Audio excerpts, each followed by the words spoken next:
सुप्रभात बच्चों। मैं आज आपको वाक्य शुद्धिकरण पढ़ाने वाला हूँ, जो कि व्याकरण में 2 अंकों के लिए भाग है।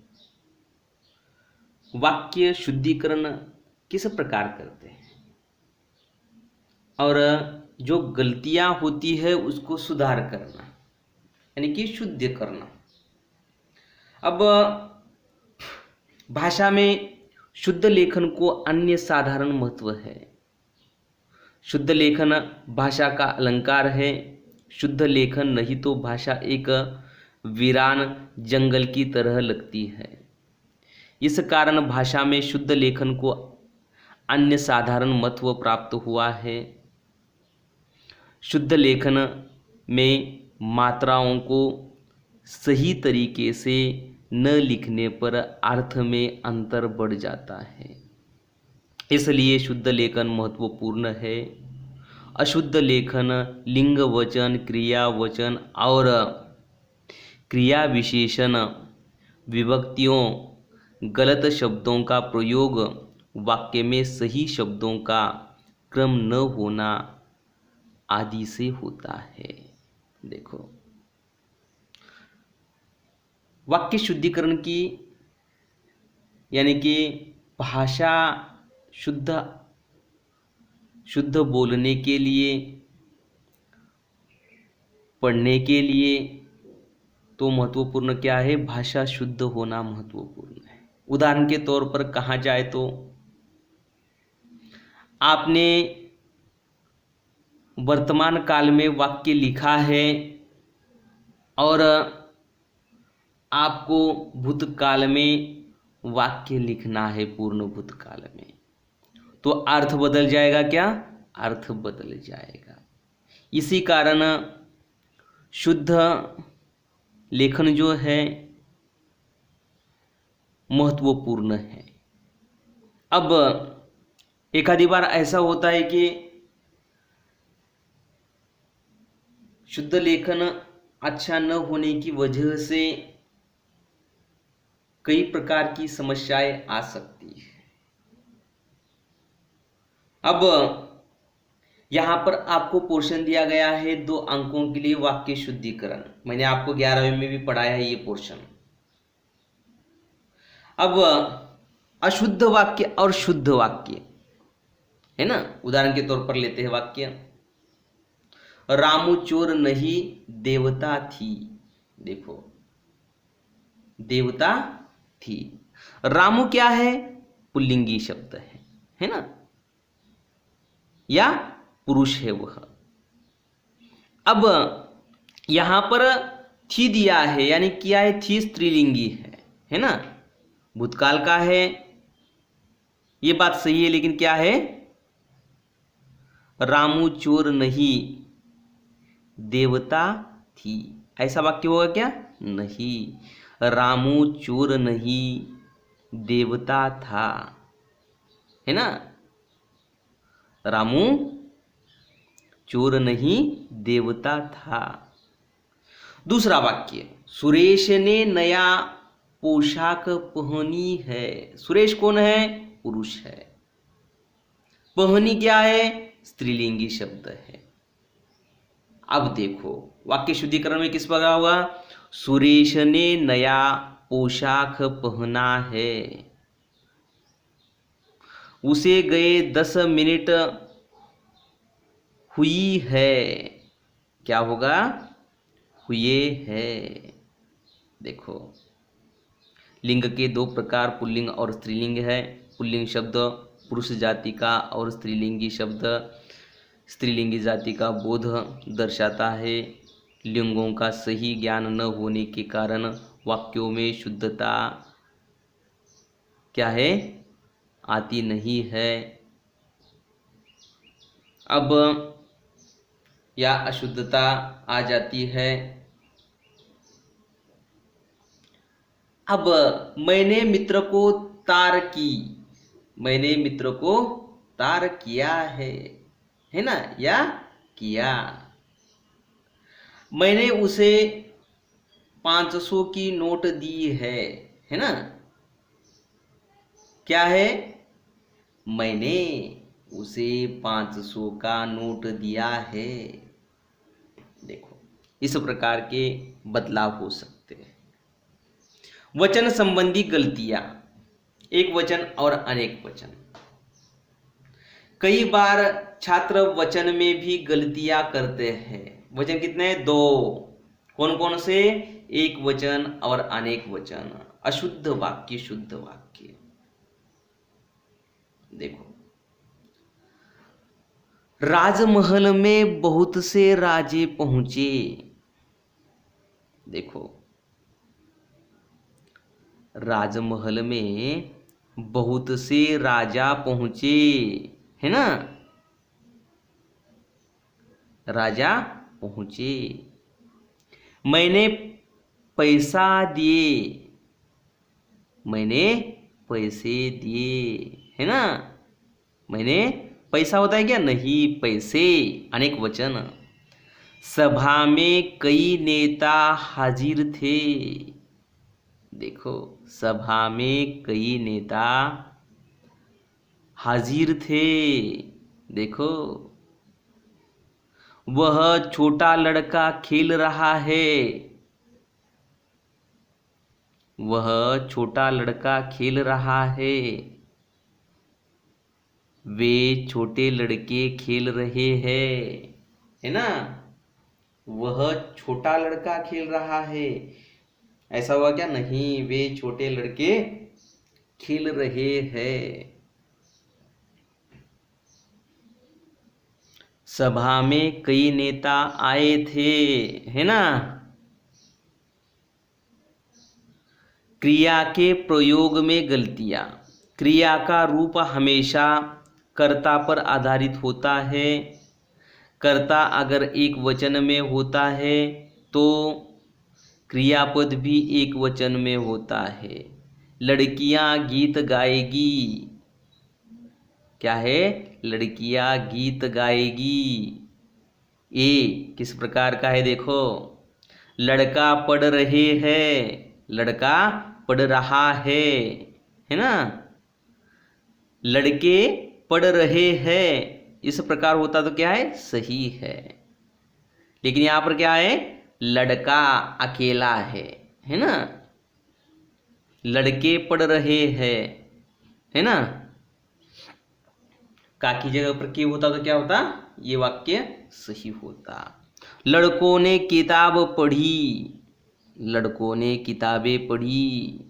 राम और श्याम खेल रहा है, राम और श्याम खेल रहे हैं, है ना? वचन और क्रिया से संबंधित गलतियां। देखो, वाक्य में कर्ता और लिंग के अनुसार ही क्रियापद का प्रयोग होता है, इसलिए क्रियापद का प्रयोग करते समय सोच समझकर करना चाहिए, है ना? सोच समझकर करना चाहिए। अशुद्ध वाक्य और शुद्ध वाक्य। मोहन रमेश उमेश गांव गया। मोहन रमेश उमेश गांव गए, है ना? लता और प्राची स्कूल गए, लता और प्राची स्कूल गई, है ना? इस प्रकार वाक्य शुद्धिकरण होगा, है ना? इस प्रकार वाक्य शुद्धिकरण होगा। अब ये हुए वाक्य शुद्धिकरण।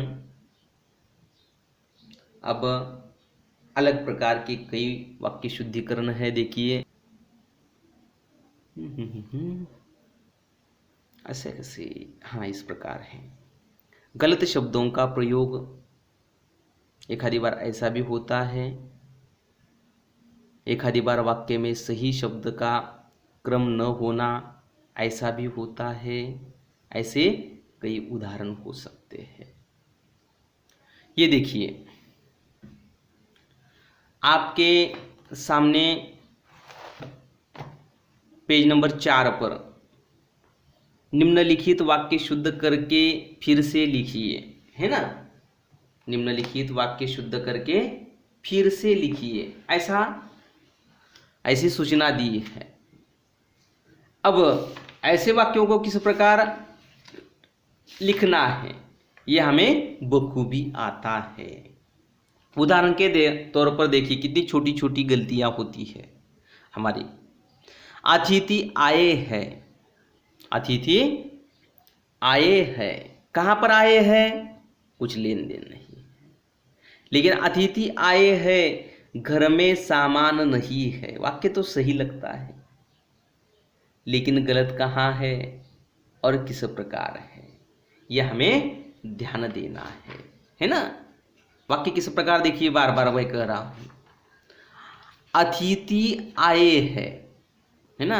यहां पर है कि ऊपर एक टिम्ब है ना, दो मात्राएं हैं, उसके बाजू में एक टिम्ब है और कॉमा देना है। अतिथि आए हैं, है ना, नाकों में से उच्चार हो रहा है। घर में सामान नहीं है ना। अब देखिए दूसरा वाक्य, परंतु अज्ञान भी अपराध है। अज्ञान किस प्रकार होगा, ज्ञानेश्वरी का, है ना। परंतु अज्ञान भी अपराध है, किस प्रकार होगा, अज्ञान, यह है क्या, नहीं है, ज्ञानेश्वरी का ज्ञ। उसके सत्य का पराजय हो जाता है, क्या आएगा, क्या नहीं, उसका सत्य का पराजय हो जाता है, उसका सत्य। दूसरा कौन सा है, दूसरा कौन सा है, देखिए वाक्य में इस प्रकार भी गुगली गिर सकती है और आपका एक अंक कम हो सकता है। यहां पर दो गलत शब्द है, जानबूझकर मैंने लिखा है, यहां पर दूसरा एक है ना। उसके सत्य का पराजय हो जाता है, उसका सत्य का, उसका सत्य पराजित हो जाता है ना। यहाँ पर का लोप हो जाता है, हो जाता है क्या, हो जाता है। अब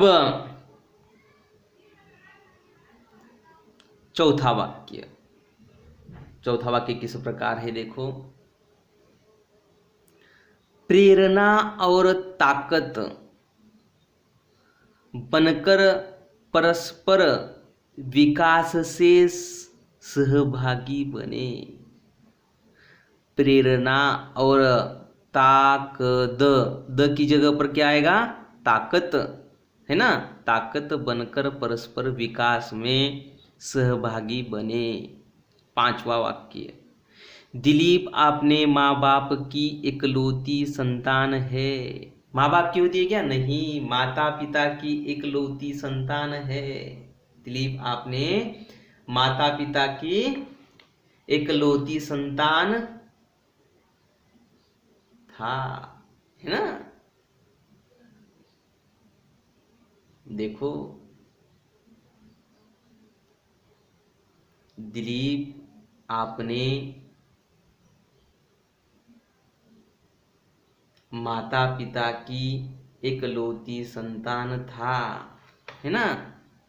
यहाँ पर एक गुगली है और, है ना, गुगली गेंद को डरना चाहिए क्योंकि ज़्यादा तौर पर आउट होने की संभावना हो सकती है, और वो भी कैसे, क्लीन बोल्ड। छठा, आप इस शेष लिफाफे को खोलकर पढ़ लीजिए। देखो किस प्रकार का वाक्य है, शेष इस प्रकार लिखिए, इस शेष,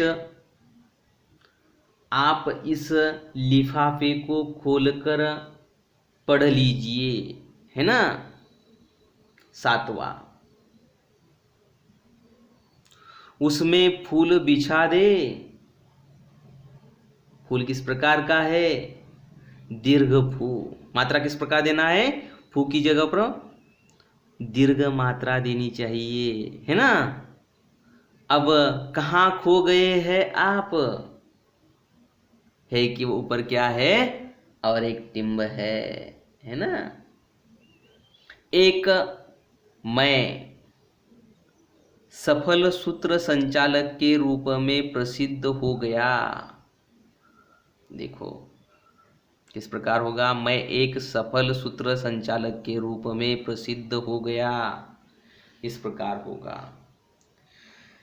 अब 10वां वाक्य, चलते चलते हमारे बीच का अंतर कम हो गया था।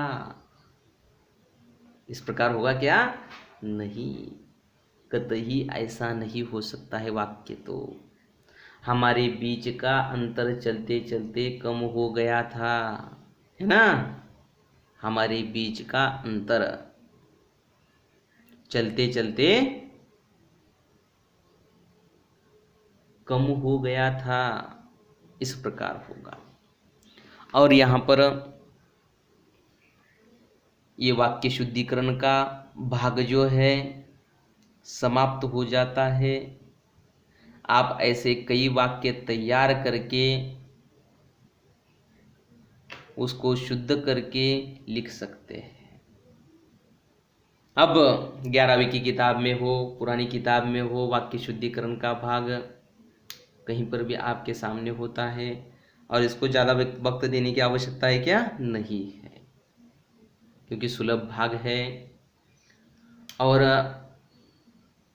मैं यहाँ पर रुक जाता हूँ। मैं आपको कल